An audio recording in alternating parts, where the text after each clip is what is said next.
to show interest in this topic. It's a long presentation, 25 pages. I apologize. I have 45 minutes to give a presentation, and that's what I would like to use. That's the time I want to use. Please, if something is completely unclear or you're getting lost, pose your question, ask me, and let's do it that way. So the title was difficult. That's part of my postgraduate master thesis of the University of Edinburgh in ecology. I was crazy enough to go back to university after having a PhD in political science, Constance Master of Public Administration, Malik for 20 years. So I thought, okay, I want to go back. I want to go back to biology and do something in this direction.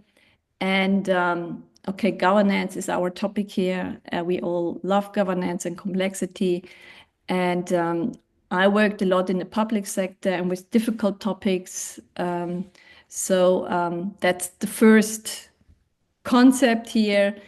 And then if you look at sustainable system transformation, okay, I see your eyebrows raising. So sustainability, I got really bored in construction development because it's such a bullshit term. They use it whenever they open the mouth, sustainability. So what is sustainability and what is sustainable transformation? That's a transformation that is really coming from an old world, a red curve to a green curve. Fred and Malik, you know the picture, to get everybody on board and to have a new viable transformation path. So it's also about process and change. Process is also a very difficult concept because a system change, getting a system to dance is really a major task and takes a lot.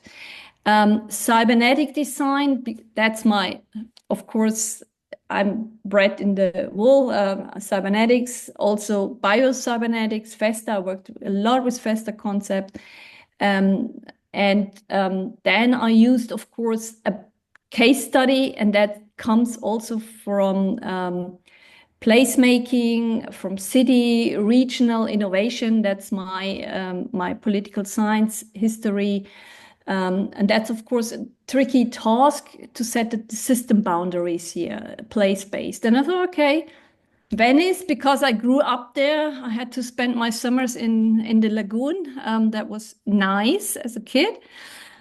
So I was facing a lot of material, a strong narrative of, oh, Venice, the city, yeah, but it's Venice and the Lagoon. So I took a different approach. The system boundary is not only the city, it's the surrounding ecosystem services the city needs to be viable. That picture, sorry, yeah, Angela. No, some participants are saying if you can just share the whole screen. I didn't. Okay, sorry. Rather than the screen and the notes.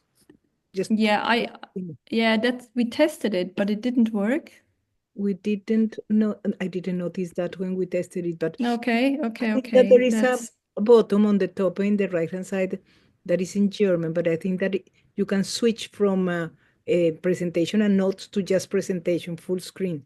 Wenn Sie Anzeigen tauschen klicken, up left, then it should work, I think. I have to, hold on. Yeah, that one. I'm not a Zoom person. I'm really I don't know. I don't have this. I think now that you went full screen, if you can go to your Zoom tools there and select the full screen window. Hold on. I need my mouse. I mean, know if this is difficult, I don't think that you need to yeah, but I want to get it in perfect shape. Sorry about this. Christiane, And did you try the two little arrows on top of the menu? Did you try Anzeigen tauschen with the two little arrows? Did you try that? No, and now I'm getting a lot of funny. I have these notes. I can take out the notes, comments. I have this No, I mean Bildschirmpräsentation. on the black screen. Now you're in the top menu. PowerPoint. If you go to the black In the Zoom, here yes. and just go up with your mouse and then left. Perfect. Anzeigen tauschen. Genau. Anzeigen tauschen. Okay. well done. Now we are fine. Thank you. With a little help of my friends. That's cool. Okay. Sorry, I'm a Teams person. Telling you that why I chose the topic and the concepts, and I had to fight a lot with the researchers in Edinburgh to get this really approved. Venice and its lagoon, that's the research unit, and you get a wonderful photo from a satellite, NASA Earth Observatory. We will lose all this, unfortunately, or a lot of these things now. It's brilliant. You can see it from above. You can see the wakes the ships are making in the lagoon. You can see the pink Venice. That's the main thing. That's the holy cow. That's the $1 billion baby. That's Venice, the city. Yeah, but it's a larger metropolitan area. It's a huge lagoon. You have 3 inlets. From right to left, that's the Lido. In the middle, it's Palestrina, and then you have Malamocco. That's Malamocco, and that you have Palestrina. In the middle, it's Malamocco. No, Malamocco is here. It's only partly visible. So it has a fate between subsidence, silting, sea level change. You have a lot of scenarios that predict that southern Venice Lagoon will become part of the sea. It's one of the largest wetlands in the Mediterranean basin, 550 square kilometers. And what I found really intriguing, because it's so complex, it's subject to tidal exchange. You have salt water and fresh water, and it makes all the difference. Little difference here in the balance of the salt and the fresh water will completely change the picture. Different plants, different species, different tourists. So that's the research unit, and it's a place-based research. So what happened? What happened when, and that's a great book. I strongly recommend this book, Peter Ackroyd, Venice, the Pure City. Nature was a friend. It was the Veneti, the first people here. They came to this wild place. It was a flat lagoon, fresh water from rivers. They had enough fish. There was this salt water, so you had access to the sea. And at low tide, you had these mud flats all around. It looked differently. Little streams for the boats, small channels. High tide, you had these small islands of silt and marsh grasses, so rich biodiversity. And then you had these barrier islands, and they protected the lagoon from the sea and from the strong winds from the sea. So it was really a place where people thought, okay, we have pine wood, we have everything, but we have to protect it. So there is this strong culture of protection or intervention. So governance is also interventionist culture. And they, even if I spend a lot of time there, and they even have this feeling that they have to protect themselves against the sea.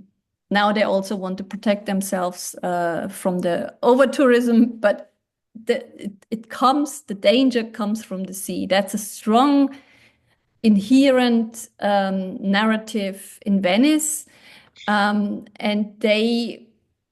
they changed the whole, and you can see it on the right-hand side, they changed the course of the channels. They used it for boats. I got lost very times with my kayak.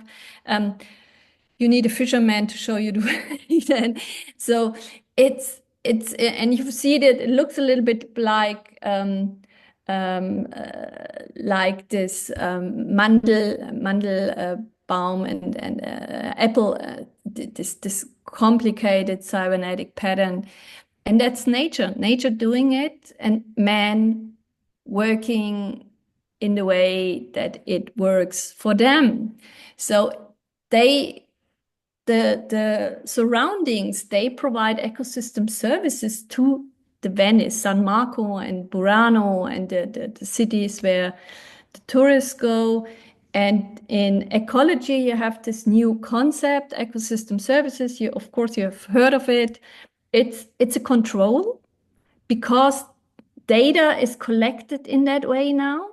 So you have four main topics here. You have a regulating service, supporting, spiritual, and provisional. And what people always see and put a focus on is the provisional service: fishing, clams, energy production, a genetic resource, maybe, yeah. Transportation, here we go. You have ships, you have this harbor, strong harbor, Venetian harbor, cargo ships, cruise ships, the tourism. So it brings money into the region, and that's of course something that is in the awareness of everybody. And then you have, of course, if you look at the literature, Venice is a cultural heritage, has aesthetic value. If you look at Ruskin and his book on Venice, the educational value, how can you run such a place, the Renaissance, the Enlightenment area, the social relations, the sense of place. So everybody I've spoken to was really a Venetian. They love the place. They want to see it intact, but a lot of Venetians are leaving the town and moving to Mestre or other places because you can't live there anymore. Then more in the ecology, environmental science area, you have the regulating supporting services. So a lot of research is done in primary production, photosynthesis, soil formation, nutrient cycling, water cycle. Water cycle in Venice, I found 2 kilos of papers on water cycle management. So that was interesting, but not known to the fishermen in the lagoon. So you see that there are silos between the layman and the experts, scientists, climate regulation, carbon sequestration, flood protection. Here come the engineers, erosion control, engineering, air filtration. There's a lot of scientific papers on carbon sequestration. Also you're getting a lot of carbon points now. If you and you know that the lagoon with the seagrass and the mudflats, they can sequester the carbon, and there's a huge carbon sink of carbon. So that's really going on, a strong control, but also it supports this nature as a friend motive. And if you listen to what's happening now, it's nature as a threat. Yeah, I took photographs of a lot of destroyed buildings, given up places, lost places. Here's another Vendesimeter to sell. You can buy it if you like it. It's really next to the Lido. It's not far, probably not cheap. But what the problem is that the coastal zones have attracted, of course, these humans for the rich resources, for the logistics, and they can offer so much in terms of provisional services, marine trade, transport, and recreational services.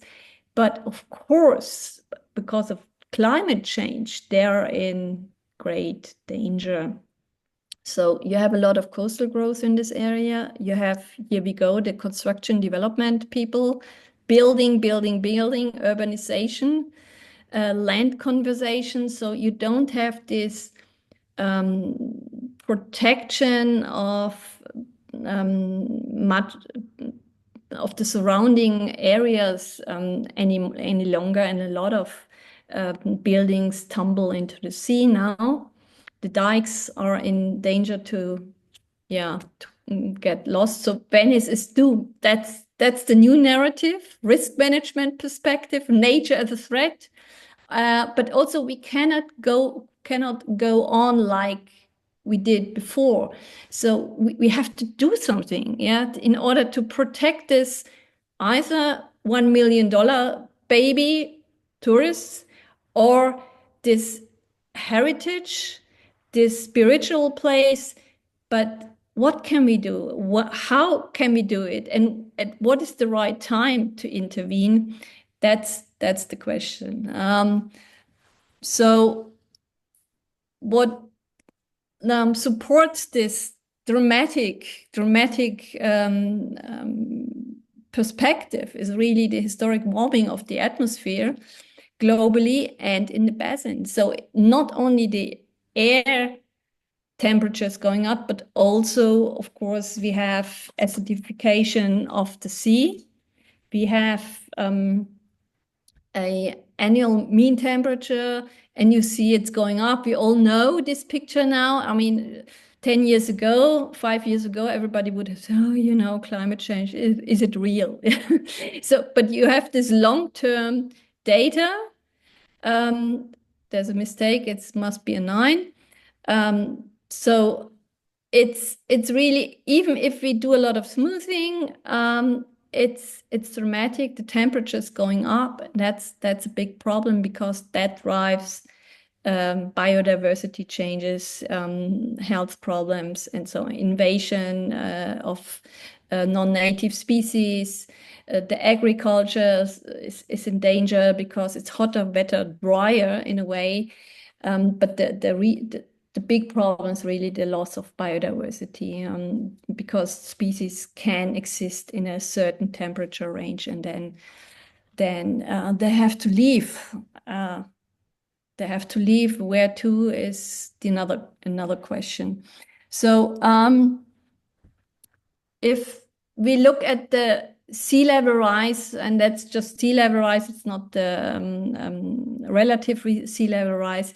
There are 2 scenarios. That's the most recent I found, 2020. Maybe my fault. There are probably a lot more.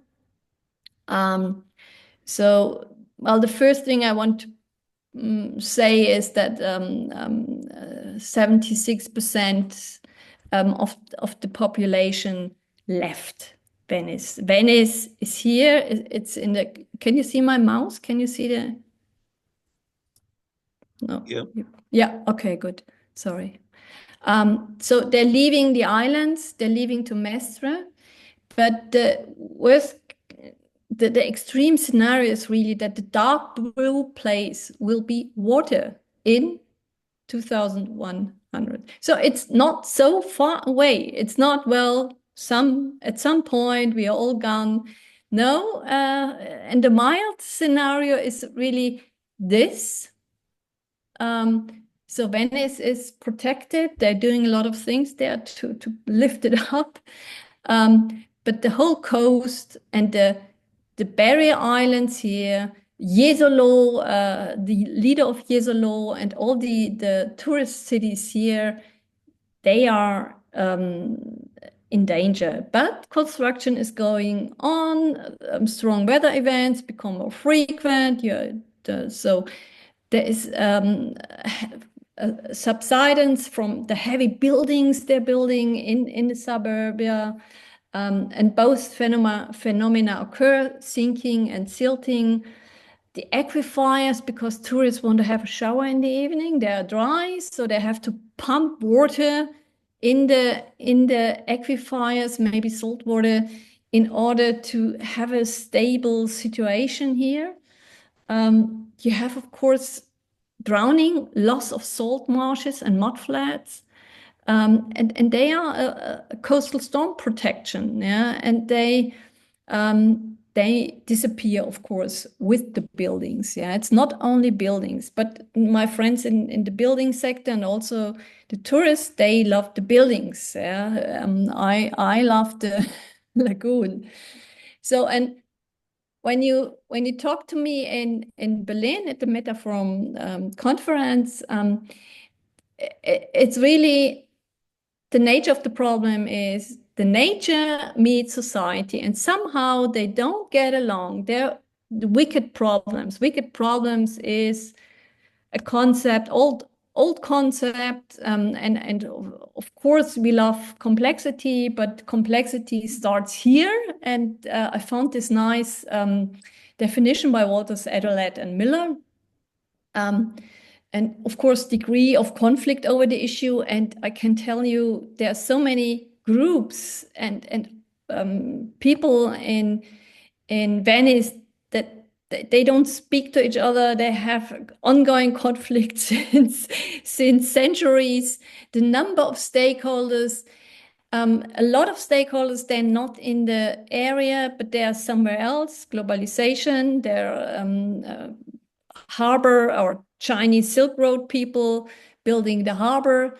The level of confidence in the information on the issues, there is a strong distrust in government. So there are a lot of citizen-driven initiatives that they don't buy anything that comes from the government.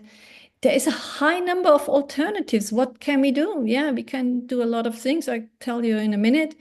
The knowledge of outcomes, it's unclear. So of course we don't know, and maybe we can't wait for 20 years, 30 years, and the complexity is so high because every little tiny system influences the other things. So it's highly dynamic.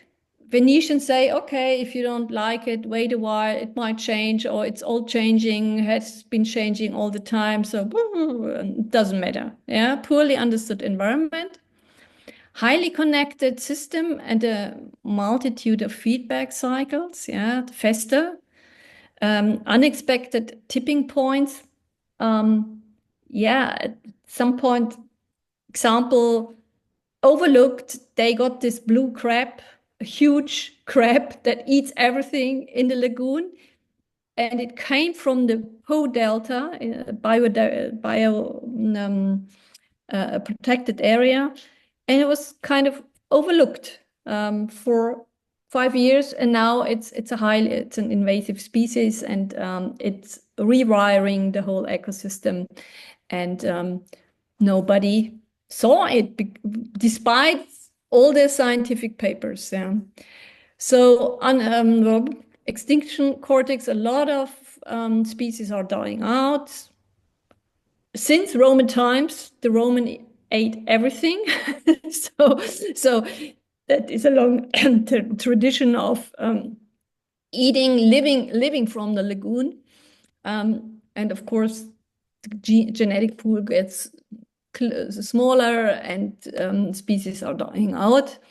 They are replaced by other things. Vongole, spaghetti vongolo. If you eat them in the region, please keep in mind that these vongole come from Manila, so they're not endemic species anymore. And then, of course, we have this inadequate system boundaries. System 1, maybe the lagoon, that is not. There isn't a system 1 Venice and its lagoon. I had to create it because there is this San Marco, there is this Mestre, there is this port, there is this tourist agency. So a lot of different system ideas, also with the change to a metropolitan region, larger Venice. Everything is very unclear. You have two ministries responsible of things, industry and environmental. You have the European Union, you have the UNESCO, you have a lot of players here, and also climate change, sea level rise, that cannot be handled in the region, but there's really a problem. Maybe you can help me there with the system boundaries. Yeah, what they also do is these controls, that they have these taxonomies, different taxonomies. They're all doing well, but there are a lot of collaterals in the other fields. Yeah. So, and then you have this terrible spreadsheet management, and focus on one topic, sea level rise. That's it. They don't see it as a system. Yeah, I was very when I started, I was really, of course, only variety can absorb variety. We all believe in this, and I said, okay, variety engineering, variety. How can I look at the governance? How can I look at the system? And it was really, how can I find, how can I start this? Yeah. And I decided, because it's Edinburgh and of course, you're limited in your research. It wasn't a PhD, it was a master. I had this research question. I was interested in the model. What models are suitable to analyze the implementation pathways, the governance, the process governance, the transition, considering the conflicts between climate change adaptation, socioeconomic development, and the complexity of a managed intertidal wetland. So everything is moving. I talked to Peter Tottenham in Berlin, and he was, okay, in the VSM, we have this cloud where the environment is, but I'm talking about the environment here, and it's really changing constantly because it's intertidal. A lot of things are happening there. And then I decided, okay, let's go back one step and not talking about models and tools, but look at the principles of participation, adaptation, anticipation, and how do they shape the implementation pathways? Because these are bio-cybernetic principles. If you look at ecology, they are deeply inbuilt in ecology thinking. And I said, okay, let's build a bridge for these people, and get back away from the box plots and talk about the principles and bring nature and people into one boat. And I thought, okay, let's try to build a tentative governance model, test it and bring it to the research unit, and then identify the site-specific pathway and existing governance gaps for climate change adaptation. I'm a Popper person, falsify, validate things, and of course Weber was in constant. It's very big on Weber, and it's always about categorization. So having a generic model, test it, and then have different variations from the ideal type. So the concepts, and you're of course the experts here. Governance is, and it goes without saying normally, yeah. But if you talk to people in the ministries, if you talk to people in industry, and if you talk to also scientists, yeah, they talk about government and not governance. It's terrible. So it's here, governance is system of social coordination. For you, it's very clear. And I like this Clement and Standish book. She is very good, and she brings environmental things and governance together, and she has this strong system thinking approach. Who decides how decisions are made, and where and why we intervene? Why do we do it? I mean, we could wait until 2100 and Venice will be gone and have a good time until then. Yeah.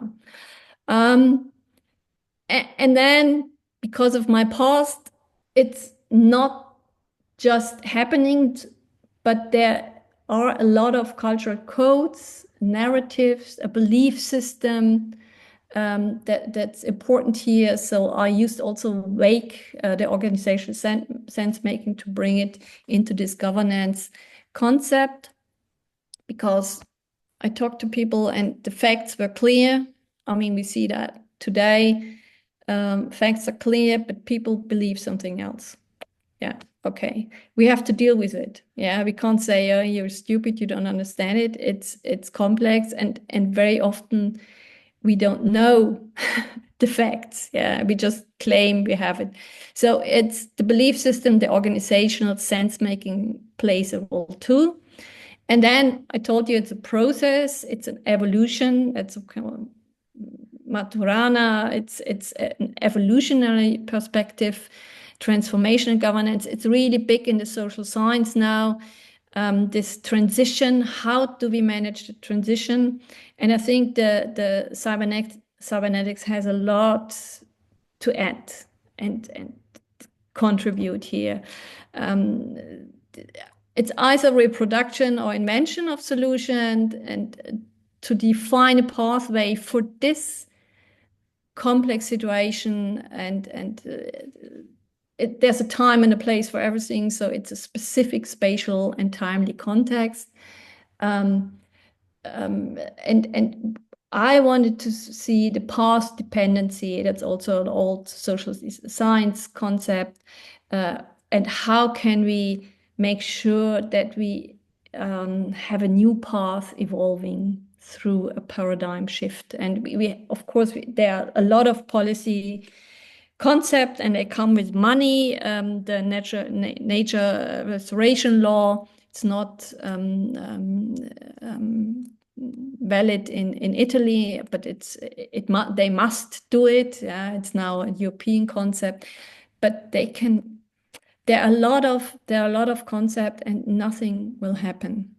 So we need an altered governance approach to meet these environmental challenges. It's not a company with 10,000 customers. It's really a constantly changing, very, very complex system.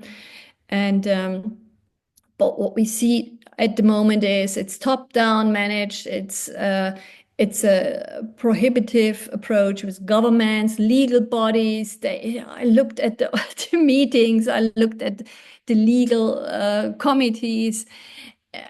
It's crazy. Yeah. So decision making is really, really, it's not fast, and it's a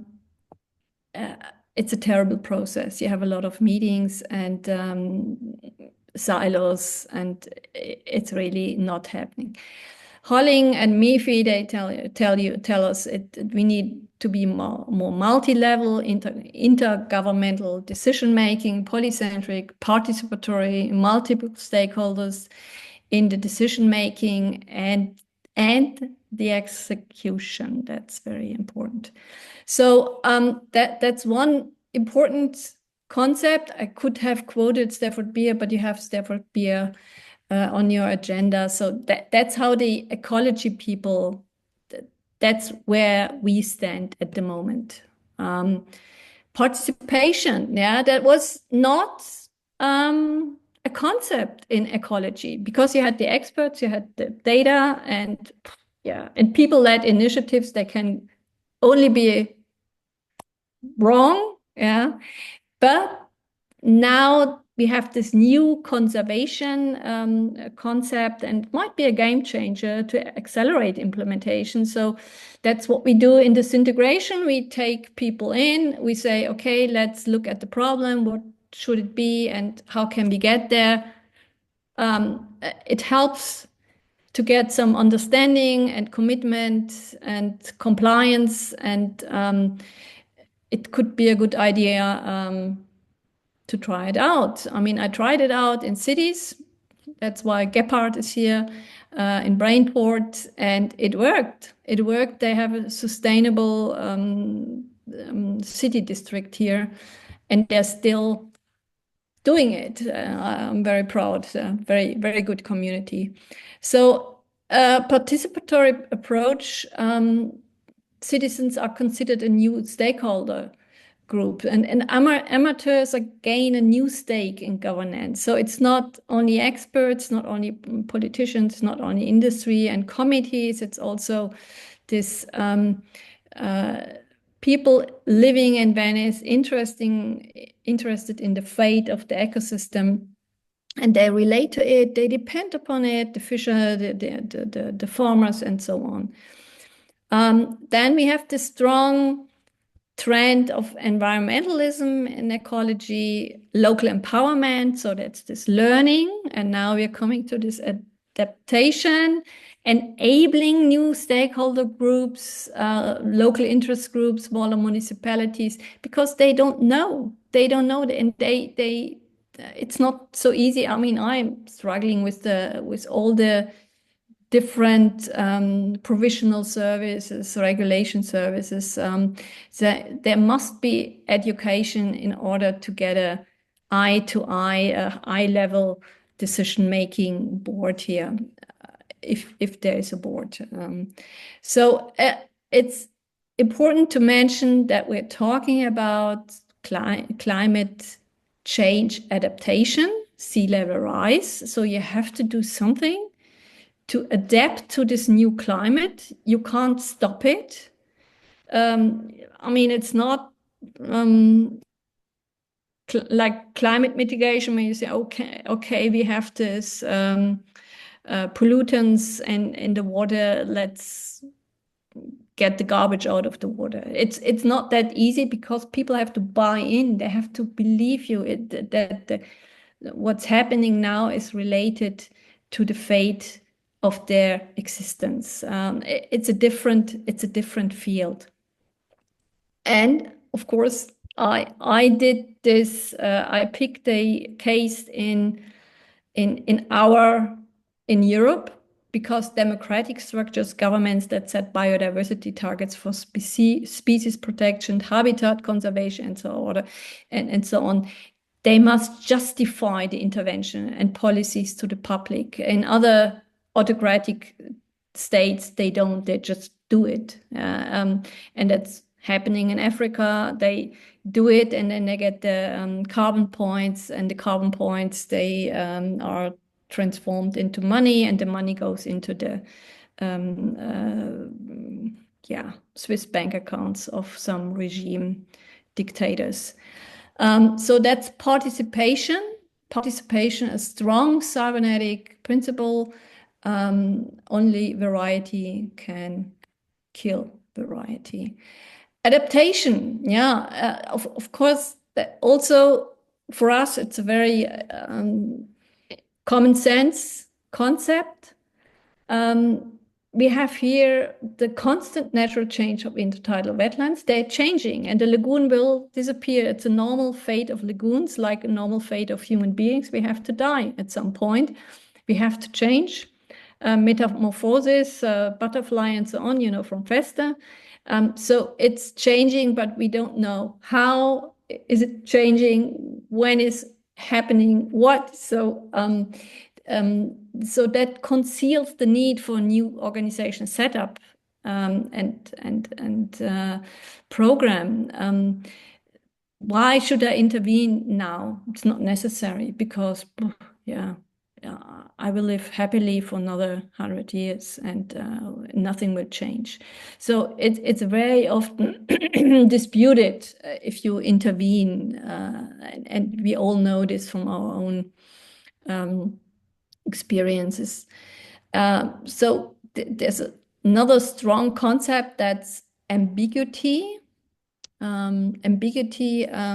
If you know Sennett worked a lot at London School of Economics on ambiguity and anxiety. That's what I said. It's also belief systems. You have to deal with these things also. And if it's ambiguity, you need a decision-making framework, because nobody knows. It can be black or white, or gray or whatever. So nobody knows. So you have to make a decision, and you have to face the anxiety that somebody feels like, oh, I'm losing a lot if I make this decision. Sustainable transition that really are happening or can we support them? And if we ask this, we have to look into evolutionary organizational science, Maturana, Varela, and also in the social science, Köhler, Kanger. They're working on this, on transition and how to support it, or what is really happening. Small actions and using niches, and these are temporary solutions, but they can become a new practice and new systems. They call it regimes in the social sciences of operation. So even the social science people, and they don't do it very often, they use the word of landscape, and it comes from ecology. So you find something, a small colony, and then it becomes something else, or it dies. Yeah, if you don't put water on a plant, it might die. So when to put water, what kind of water, is it the right plant? All these decisions are very tricky. A prominent feature here, adaptation strategies, they are temporary and tentative. So of course, you don't want to have this, Fester calls it ballistic thing. So let's do it. And they're doing it. We are closing the gates of the lagoon. Yeah, so that's for good. Yeah, that's something. If that will change the whole situation. So there is this evolutionary mutation, selection, retention principle. You all know this, Maturana, but that's the of Darwin. So this is really reflected in the implicit appeal for subsidiarity and self-organization. That's connected. Yeah. So Stafford Beer, here we are. Functional redundancy, this stakeholder diversity. If a small group of harbor industry people decide about the fate of the lagoon, yeah, we might know what will happen. And then it's very, very difficult to face this interconnectivity issue. This co-creation is fine. We can do a co-creation, run a wonderful syntegration, but then we come to integrated management plans. But who's responsible now? Who's doing what for the next 20 years? Very difficult. So this adaptation needs a frequent iteration and validation of baselines, which is very time consuming. It's a lot of data, and you need real data control and gap analysis. You need an operation room and a dashboard or whatever. But who should be in charge here? Who is going to build it? What are the VSM principles to build it? Who's giving the money? Who's running it? Etc. That's the adaptation concept. And then there's another one, and it's used in ecology studies as stylized scenarios. So in the management center, we called it mission. Yeah, simple. Yeah, why are we doing it?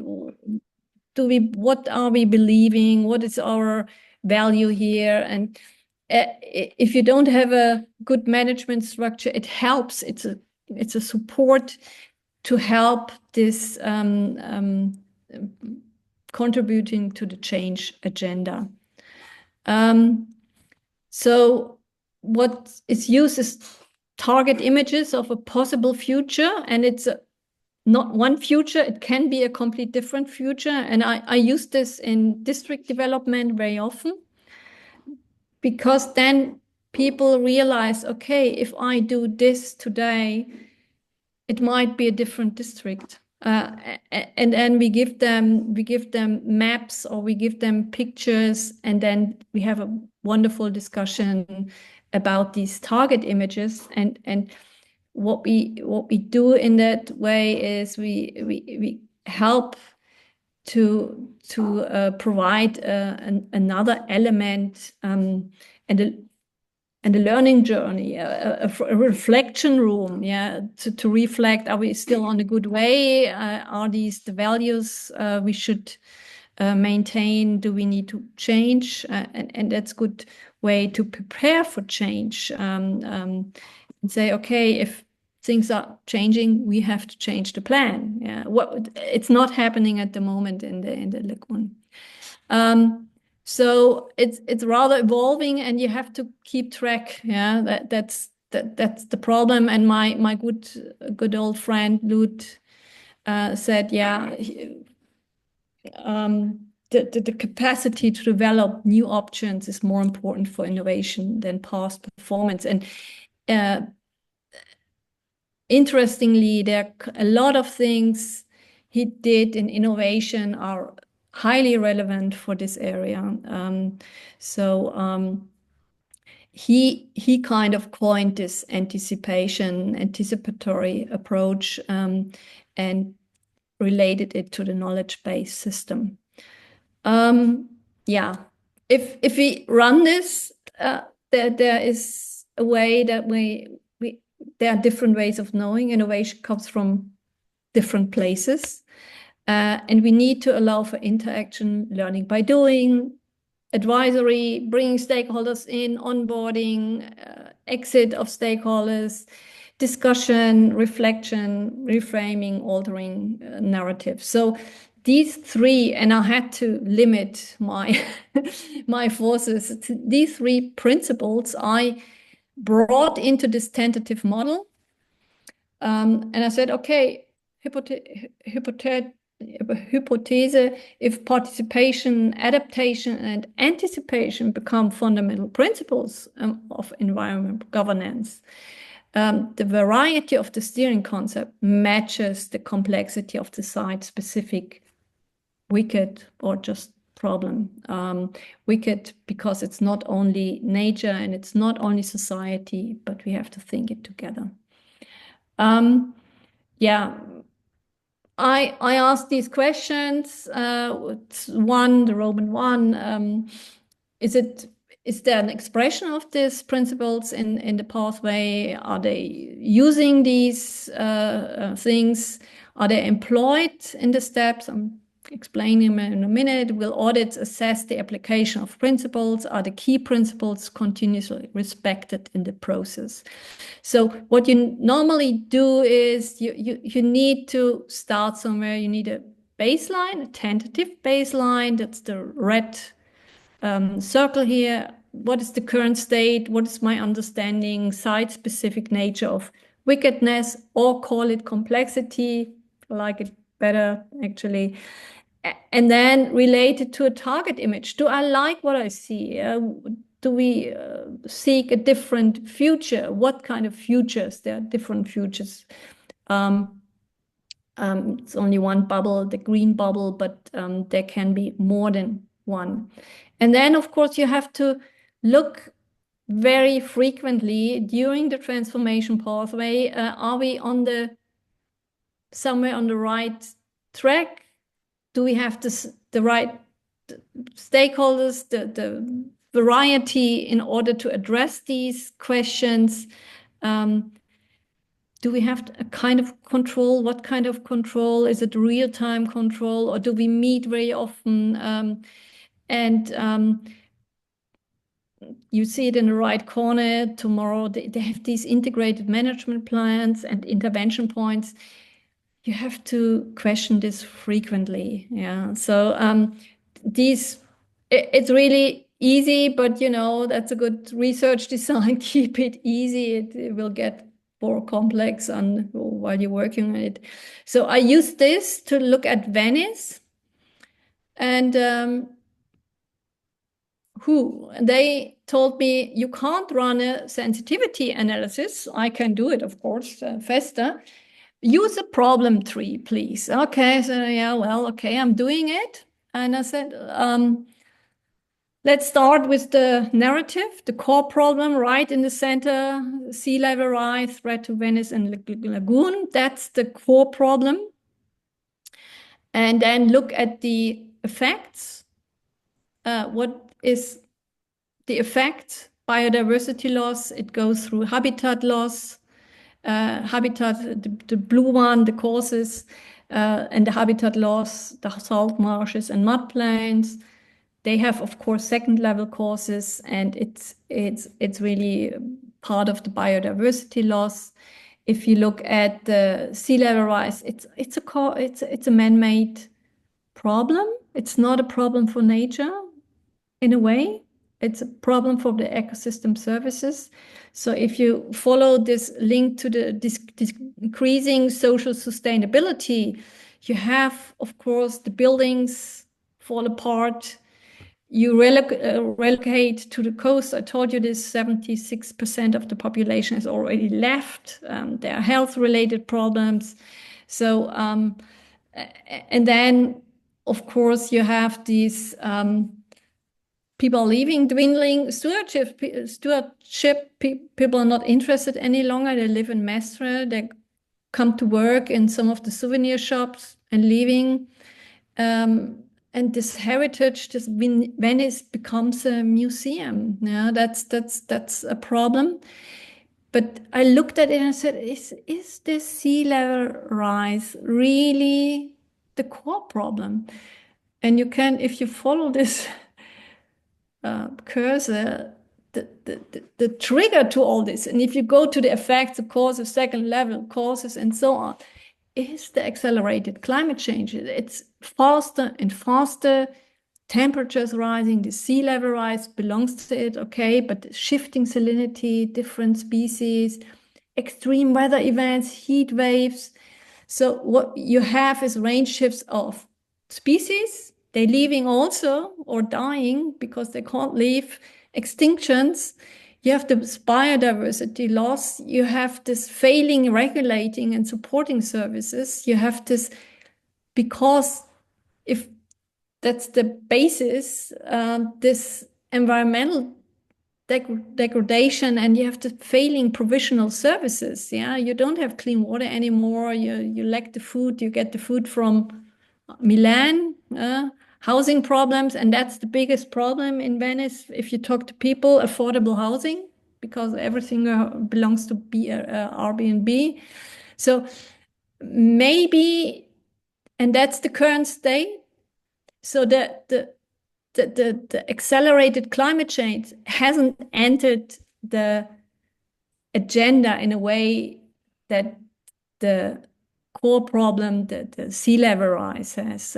Sea level rise because it's a seafarer nation, flooding problems since centuries. So that's really the focus, but it shouldn't be the focus. The focus is really what's happening here. So it's stepping one way back, looking the current state, site-specific nature of wickedness is really in the interaction of humans in the region, and this accelerated climate change. So that's not happening. You have a lot of scientists working on this accelerated climate change. I'm running late, sorry, I warned you. But that's really the current state. I mean, I did it, I could run this integration. And then you have the controls, and that's a LAW. It's a good LAW. That's the Integrated Management Plan of the UNESCO, the World Heritage. So that's how they steer the whole thing. Goes without saying, right? Themes. And then you have, everything gets postponed, and that's it. That's the control, yeah. Dramatic. And then you have this crisis scenario as a target image. Fin de siècle, the managed freshwater lagoon. We have to close the inlets, build the Moose and close it.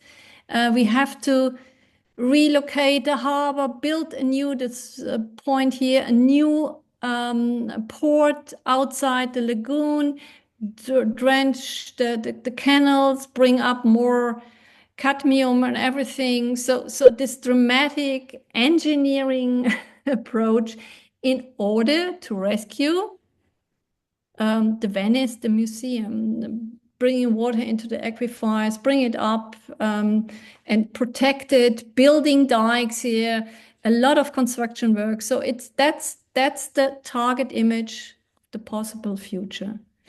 So and that's the pathway. And if you look at the pathway, and I will compare this to Miami and to another place, because Miami is people driven at the moment. And Venice is really industry, technology, and sea level rise narrative drive the pathway. That's one variation of the ideal type. And of course, that's a wonderful opening for a comparative empirical work. So the complexity of the site-specific wickedness does not match the variety of governance. The mismatch explains why ambitious climate targets are not to be achieved. Maybe enough. The current governance is inadequate to manage the transitionality of intertidal managed highly populated wetlands. We need more redundant observation channels.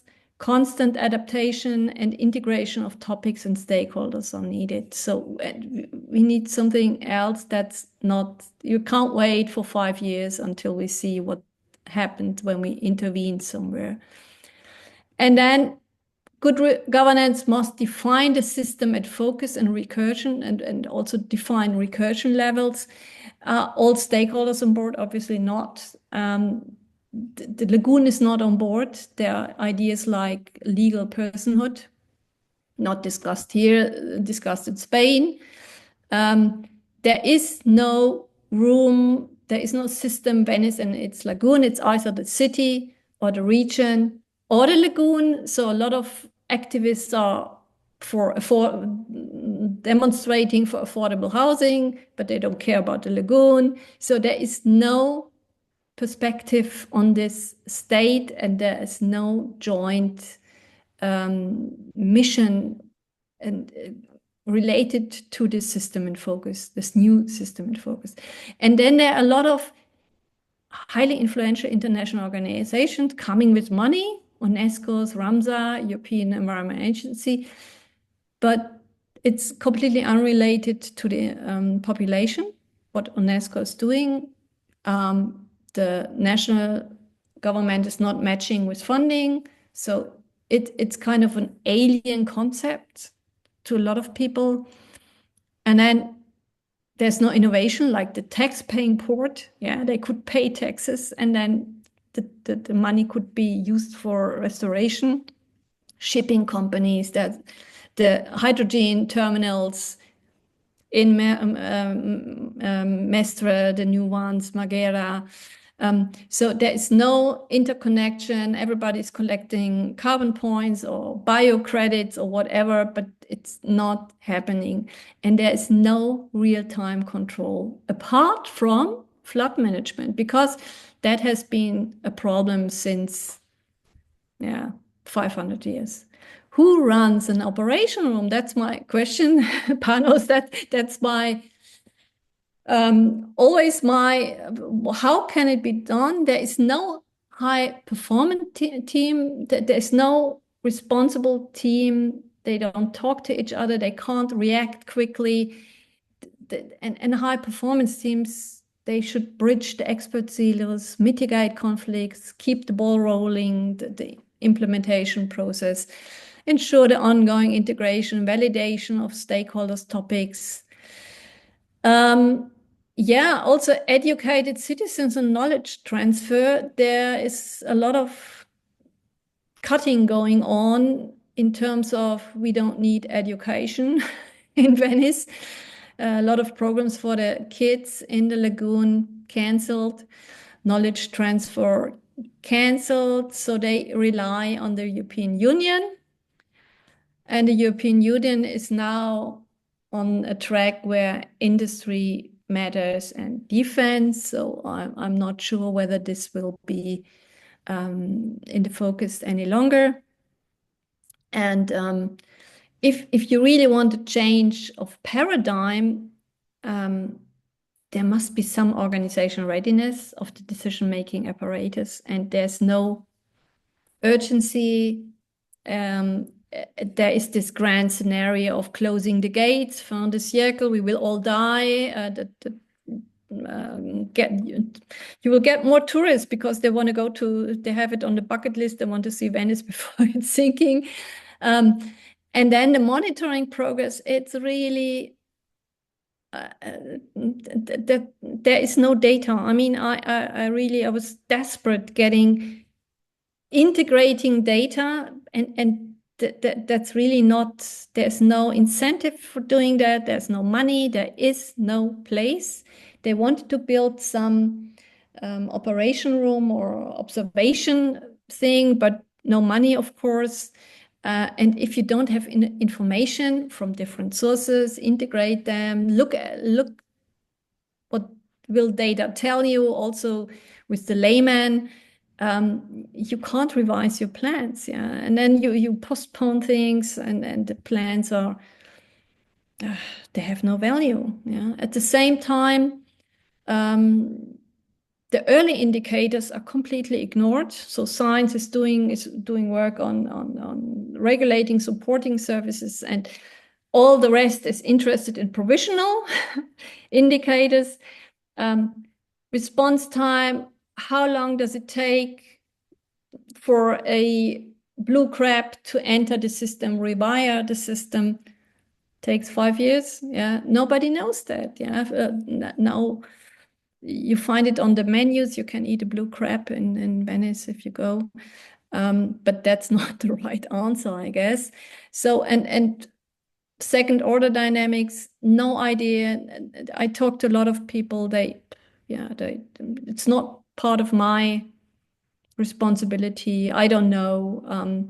So there is nobody no board, nobody that's really interested in these early indicators that indicate regime shifts or strategy reflection. It's just actionism, ad hoc decision making, or this long-term legal and political committees.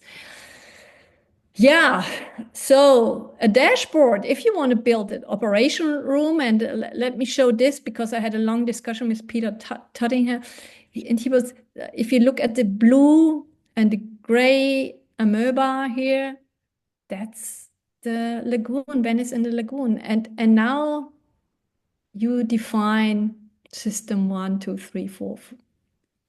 Maybe 5 can be this crisis scenario, but yeah, that's what you're dealing with. And operation room, you need, I think VSM could be used to build this operation room. That would be helpful.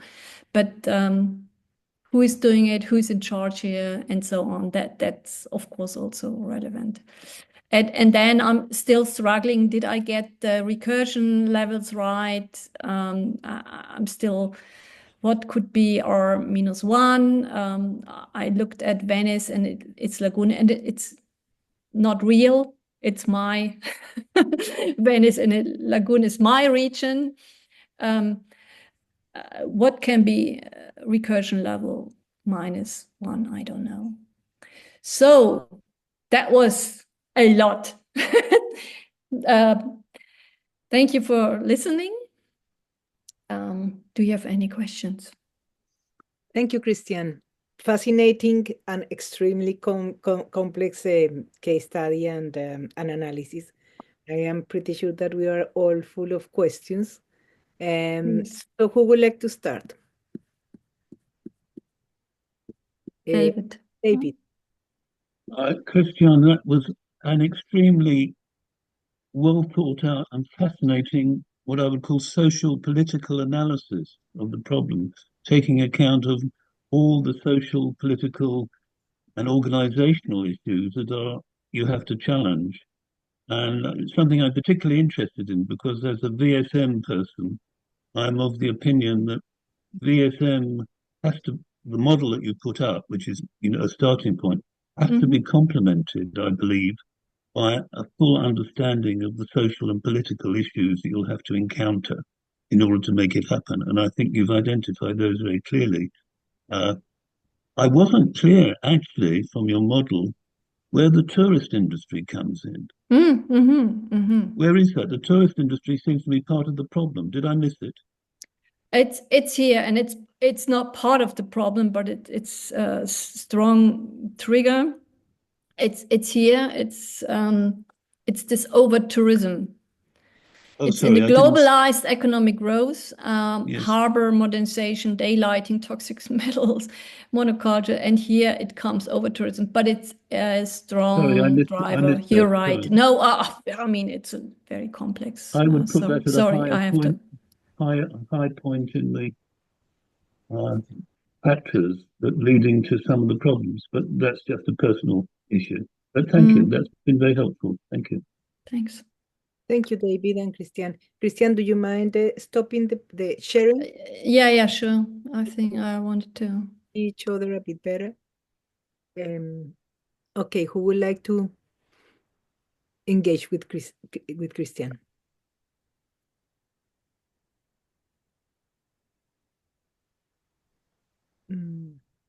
Well, while someone else comes, perhaps I will ask you a question. I find fascinating the problem and the way that you present it, both in terms of the relationship with the other kind of literature on governance and how this either complements and relates with the Stafford's approach and cybernetics and VSM in particular. Can you imagine? I mean, if you were hired as a consultant to design this operation room for Venice, can you imagine like what kind of methodological approach you will take? What would you like to do in terms of mapping, modeling? Because you have done all the diagnosis, yeah? You have a very, very clear diagnosis and the scenarios, and you identify linked causes and the stakeholders, and I mean you have described very, very neatly the complexity and how wicked the problem is, and how difficult is the problem and challenging the problem of governance, and not only the biological but political aspects of it. And I think that in terms of describing the problem is very impressive what you have done. But thinking about an unlikely scenario of someone coming and saying to you, Christiane, would you please provide us with what will be your methodological approach to coming to designing an operations room? How do you imagine doing that? Yeah. I mean, okay, you got me. I'm a Malik power seller. So what I mean, my assignment at Malik was the last 5 years to deal with this public policy area, and I did my PhD on intergovernmental decision making and governance. So yeah, of course, I would go and talk to the government, yeah, and I would talk to the metropolitan region, or I would talk to the region because the region has money, and the region has this direct link to the European Union, so they can get the money, and they can handle the national government. So that would be my sales approach. I would run a syndication course, and I would do a sensitivity analysis instead of a problem tree. And with this information, or not with this, the syndication, of course you have to know, and you know I'm a triple helix, quadruple helix person, and I would staff the syndication in a way I staffed it in Brainport. I would ask who will be around in 10 years, who is powerful in the region, who is not so powerful, who are the stakeholders who should be in the syndication. I always ask this. I never left this to the client. That was a long process. And of course, syndication is a good tool in order to set up different topics. And if you have this knowledge on what's really going on, sensitivity analysis, what is influencing what, even on a very rough level. With this integration, you have the alignment, you have the participation of the people. And then, of course, you can come up and say, okay, like the pathway, you lack the controls and the real-time data. The value of data is here. The information to monitor, to steer it through the whole process. So, yeah, start with a government, I'd say, with the money. Yeah, who has the problem also. There's a lot of going on in the EIB, in the European Investment Bank. They give money, but they don't run the principles in the right way. They could be a good client. Do a integration, do a sensitivity analysis at the same time, and then set up a monitoring, a hub, a platform operation room in order to provide some monitoring and steering for this realization of the implementation of this integration reports. Thank you, Christiane. Very sorry. Yeah, it's absolutely all right. Thank you. Okay, David. Hi, well, thank you very much for as comprehensive as is cognitively possible for me presentation of the issues here. I guess my challenge is it not nevertheless, and will many people not nevertheless assume that it is fundamentally a case of going downhill more slowly? I mean, by all means, the air quality in the city where I live is much better than I was as a child. So some things have improved, but carbon emissions or all the other ecological things generally are increasing, and things objectively are not looking good. And the solutions to an extent seem to be rather whack-a-mole-ish. You sort out one thing, and then because of the ongoing infestation of human beings on this planet, to put it as one joke puts it, the situation will continue. As I keep saying, in my lifetime, the population has more than tripled. The population of wild animals, broadly speaking, is less than a third of what it was. Are you really democratically or even sort of non-democratically going to sell the kind of broad-scale population reductions, however pleasantly, however democratically, to populations where, I mean, maybe we're going to be able to feed ourselves by having silos of bacteria and so on. Now, we degraded our diet when we moved to agriculture. We increased the population, and hey, we've survived for several thousand years that way. Maybe we can pack in 100 billion people on this planet with the best possible technology. But I would prefer other people to stop having children to that. And I think that is, I mean, the approach generally of these integrating tends to be either system science or bioscience oriented in its broadest perspective. And are we not just selling a rather low probability solution to the mass of the population? Probably things will be better for the rest of my lifetime, and possibly, half of my sons, with everything that you're talking about. And the great increases in inequality seem to be reducing the birth rate in the West. I don't see anybody having done a really plausible mathematical analysis of, given the UN trajectories of that it's all going to turn down in the year 2001. and so on. So, I mean, you're asking the general population or dictators or whatever, or this coordinating industry to optimistically bet on a strategy which you cannot prove will work. And maybe it would be better to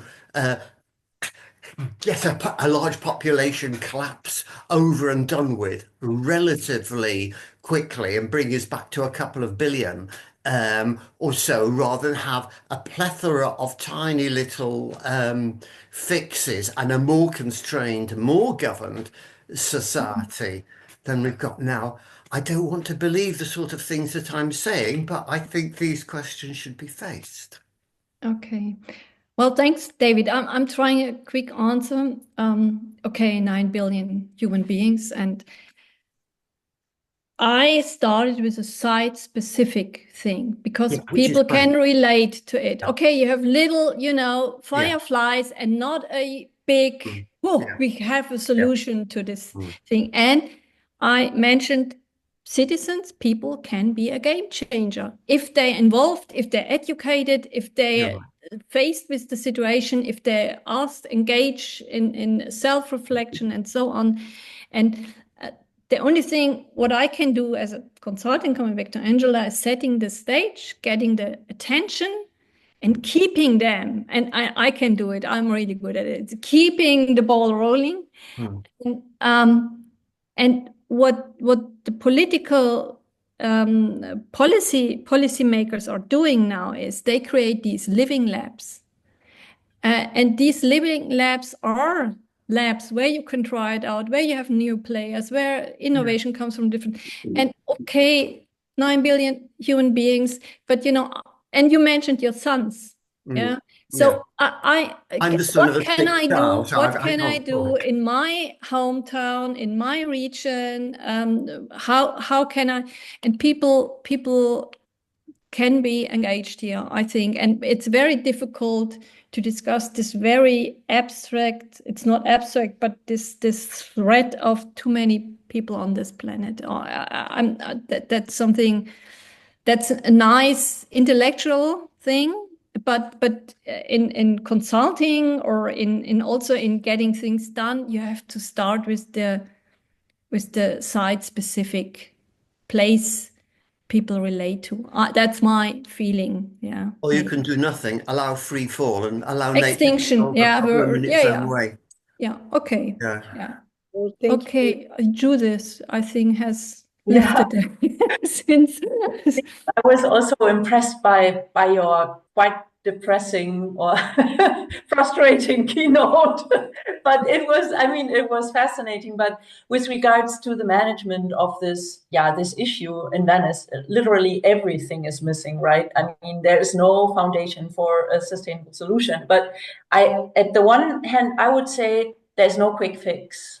There is not one fix like reducing people or something, We know that 1 or 2% of mankind make the hugest problems somehow, But so I think there's not a quick fix. And I also go with Donna Haraway, like staying with the trouble, right? We have to stay with the trouble. We cannot give up. Every day we have to stay with the trouble. And I think everything is missing in the management of this problem so far, except for one thing. There's a big win. Because from a marketing perspective, sorry to say that, to be the marketing person, but I'm not a scientist. I would say Venice is such a prominent spot on Earth.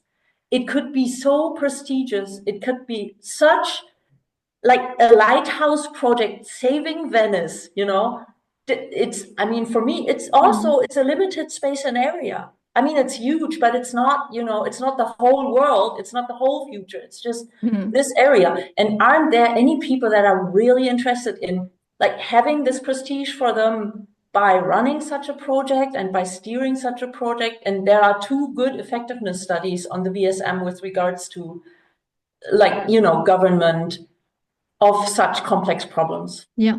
So it is prestigious. I'm sorry. Judith, I fully agree. And I think what they should change is the target image. they have this crisis scenario of, okay, we have to close the lagoon. It will be a freshwater lagoon. That's not going to happen. I mean, that's not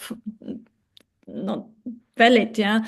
But if you have a target image of that's the place we want to have, where we want to live in, and so on, that could be really a lighthouse. If you have the system and focus Venice in its lagoon, if you and I was too pessimistic. I mean, they got the big cruise ships out of it. They have new European policies. There's new money. There are citizens, very active citizen groups. They have the restoration of the salt marshes. People are doing it. So a lot of things are happening there. I don't want to be too pessimistic, but to use it as a kind of a market case, yeah. The problem is really, and that was a good point, the over tourism, because the tourism, they started to see the lagoon, but we don't want the tourists in the lagoon. So, because they will, I forgot the number of people visiting Venice every year. It's just too much. Yeah. Yeah, there's another, sorry. Alina and Igor and Alina, I don't know who was first. Igor is first. Igor. Okay, let's do that then. First of all, I'm fully with Judith, and I think you're expecting that. It is an obvious one.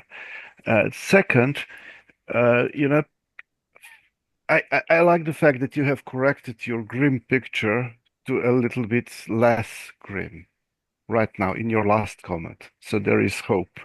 People are engaged, and the important part is that you know you can really feel the affinity to Venice, towards Venice, not only locally but globally.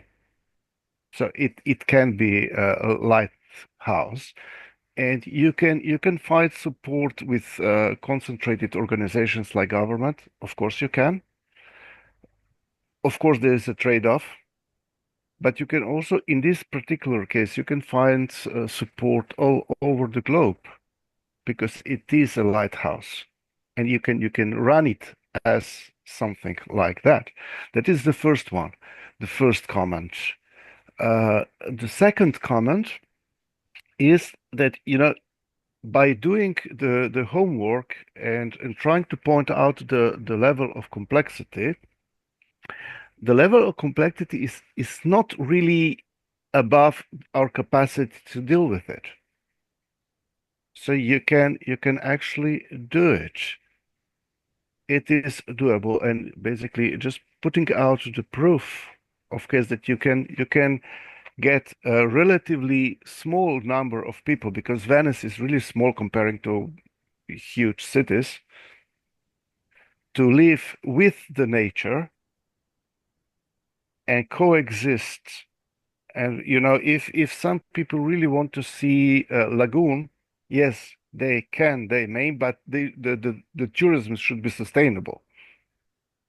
It should be part of the story, but not in a matter of, you know, exploiting the nature, exploiting Venice as such for just, you know, just to live for tourism, to have this all different kinds of life coexisting. If you can do that, then you can maybe even for David, you can see that maybe, you know, certain number of people can coexist with the nature.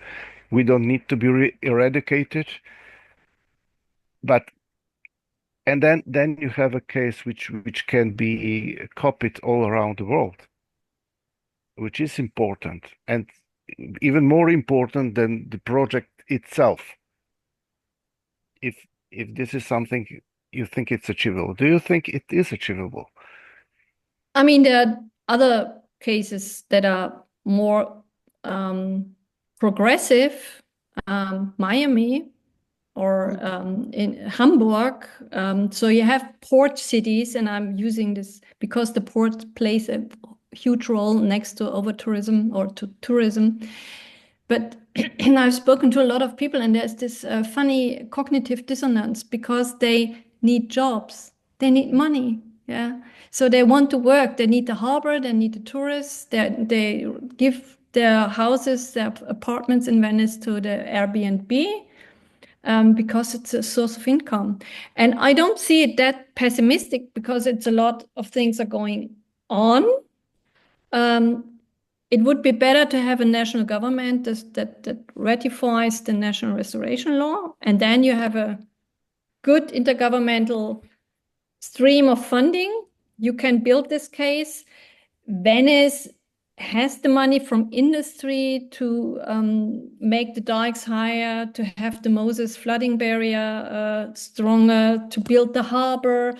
But of course, there are always trade-offs, like daylighting the poisonous things in the lagoon. The chemistry industry was very strong. So I wouldn't also, it's not negative, it's not positive. It's not green, it's not red, it's not, I don't know. It's just a matter of fact. And I think in this way, we should approach this. And it could be worthwhile to set it up like I proposed, in order to compare it, not as a scientist, but also to run a living lab and compare how is it going in other places that have equal conditions of intertidal wetlands, port, Western Hemisphere, Northern Adriatic Sea, and so on. And that's really in preparation in Europe. It's they're preparing such programs. But yeah, you're right. I mean, we shouldn't be, and I'm sorry if this was very negative. It shouldn't be in a scientific way. If you talk to the University of Pisa or Casa Foscari, they are pretty frustrated, the scientists, because nobody is listening to them. And industry in Italy is playing a different role. They're very closed circle, and they're just doing things. Yeah. Maybe yeah. Maybe identifying different stakeholders might help the job because of Venice, because it is really around throughout the world. Yeah, I did this in the master thesis, but I spared you this. There is a map of all the relevant stakeholders. Sorry. Yeah, good point. Thank you, Igor. Alina. Greetings from snowy Toronto, and thank you for a very comprehensive presentation. I had the privilege of visiting Venice as a tourist probably about 20 years ago now. And one of the things I noticed was that they were concerned about the crowds on the Vaporettos. So they made the single tickets quite expensive comparatively. But if you did what I did and got the museum pass, you had unlimited rides on the Vaporetto. And I noticed the Vaporettos were always extremely crowded, except for the ones that were residents only. And I wondered if you ran into any of other kinds of, feedback loops that went in the direction that was different from the one that was intended. Yeah. There is one feedback loop about this entrance fee, 5 euros, or what was it, 15 or 5 euros for every tourist entering city. That's of course fueling a different system. So it's not a showstopper. You have to go to Venice. Yeah, I mean that's one thing, and then I mean setting up all these ideas of Biennale, all these exhibitions, making it a very prominent place for the film industries, and so attracts more tourists. So I think in tourism there is a lot going on in order to follow these reinforcement cycles and look how can we stop this.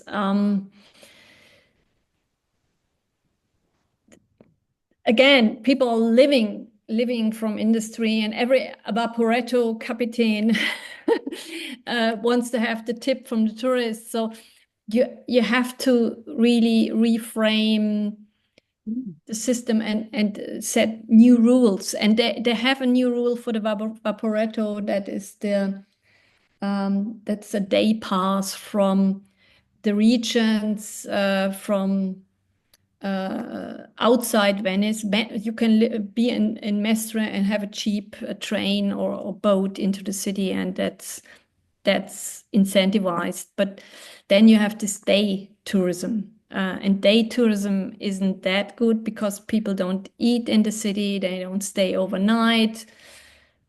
And a lot of little restaurants die. It's a pretty empty place now in the evening because people are leaving. They're incentivized to leave, and then you have nobody in the city, and that's the problem with the stewardship.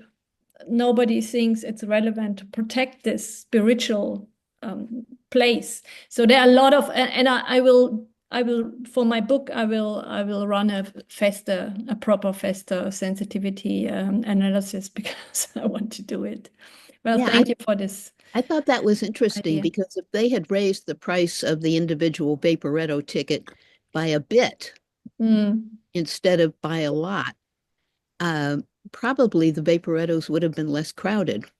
And I did stay in town, and I did go to Murano and Lido and Burano and had a wonderful time. There is no other place to no other way to go about in the city. You need the Vaporetto. You can walk, yeah, but that's I mean, tourists are getting lost all day, so you need the Vaporetto. There is no alternative, yeah. So yeah, it was easy to get lost, although it was very nice that there were plenty of signs to both the train station and the plaza. Yeah.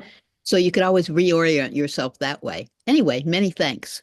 Yeah, many thanks. Thank you, Christiane. We are running out of time, so briefly, Judith, the last. Can I ask one quick question, Angela? There is one from Judith first, baby. Sorry. Okay. Thank you. Just one remark, because Elena got me thinking somehow. So maybe if the tourists are coming anyway, they probably have to involve them explicitly, like let them pay for particular environmental protection measures, and also make this explicit, like you have a ticket and it's written on that 50% of the fee goes to protecting the environment in a certain way. So that could be maybe really a very good feedback loop. Yeah. Yeah, and you should combine it to the feedback loop with the harbor, because that's the Chinese Silk Road. That's foreign investors giving money, and the harbor is really mushrooming now, land grabbing, like the airport, and the industry is also very dominant. Yeah, okay, better jobs than in tourism, but still land grabbing. Yeah. We have to finish now, David. Briefly, your last comment, David. Yeah. A very quick question. Thank you, Angela. Sorry. Just one quick question on terms of the need for participation. Have you thought about the idea of a citizens' assembly as a way of getting people together? So people, I didn't get it. Sorry. Have you thought of? I didn't get the sentence. Have you thought about the idea of citizens' assemblies are being used quite often? Yeah, there are a lot of citizen assemblies. Change the mindset of groups of people. A possible way into the problem. That's all I was going to ask. There are a lot of citizen associations and also assemblies, but they're not involved in the real decision making related to the place-based strategies. So that's the problem. They should enter the institutional sphere also, like Brainport. In Brainport, I set up a institutional citizen association that has to approve whether the results of the integration and the ethics and the design principles are still okay with every decision. Yeah, the government makes. They have a veto. Yeah, so they're entering the table. They got a place at the table, and activism in assemblies in Venice, it's not a problem. It's a huge community, also in English websites and so on, but they're not part of the decision-making body. And that's, Okay, yeah. thank you. Yeah, I can see that. Yeah. Well, thank you very much, Christian. Really Thank you. exciting and very interesting and complex situation. So thank you, everyone. I think that many people have gone now, so we will close the webinar for today. Thank you. Thank you so much for Thank you very much. inviting me. Yes, thank you very Thanks much. for your questions. Bye-bye. Thanks. Bye-bye. Bye.